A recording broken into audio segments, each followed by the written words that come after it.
The creators behind Oceanhorn: Monster of Uncharted Seas recently commented on the development of their game on the Nintendo Switch. While praising the Switch for its custom Nvidia Tegra X1 chip, they also pointed out that the raw power of the hardware falls behind that of the latest iOS hardware, which, as of this point in time, is the A10X Fusion processor in the iPad Pro 2. At first, this can elicit the reaction that the Switch might be underpowered, considering that this essentially means a dedicated gaming device is being beaten by a general multimedia device in terms of graphical potential. However, when you consider the difference in price, this revelation, if you can call it that, becomes not only less shocking, but ultimately entirely logical. iOS devices have indeed been very powerful as of their release days, and what's more is that the App Store has thousands of games to download and play. However, even if you put the waves of shovelware to one side, it's still difficult to find fully fledged, in-depth gaming experiences on iOS. With my iPad Pro 2, I've gone out of my way to look for games that offer experiences at least somewhat comparable to a console. So far, Implosion is definitely one of the more impressive titles. It's a proper action RPG with decent visuals and an actual storyline. A game which, interestingly enough, is also available on the Switch.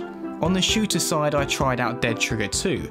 I have to confess that this game is actually quite a lot of fun, even if it still definitely feels like a mobile game. There's also a Halo game called Spartan Strike, which again, despite being a lot of fun, definitely stands out as being a mobile game first and foremost. Nintendo themselves have even released Mario Run onto iOS, which yet again is a lot of fun, but lacks the complexity of a full Mario title. If we now turn our attention to the Switch, we start seeing some visuals that are unmistakably console quality. Splatoon 2, Mario Kart 8 Deluxe, ARMS, and of course Zelda Breath of the Wild.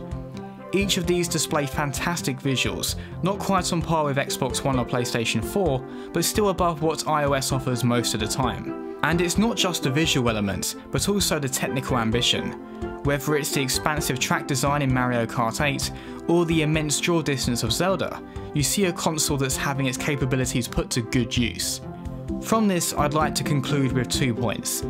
Firstly, that despite iOS devices having better graphics potential, the Nintendo Switch is currently making better use of what it has. Secondly, I would really like to see iOS developers start to realise the potential of the platform. For a long time, I think touch controls have kept mobile games in the casual market.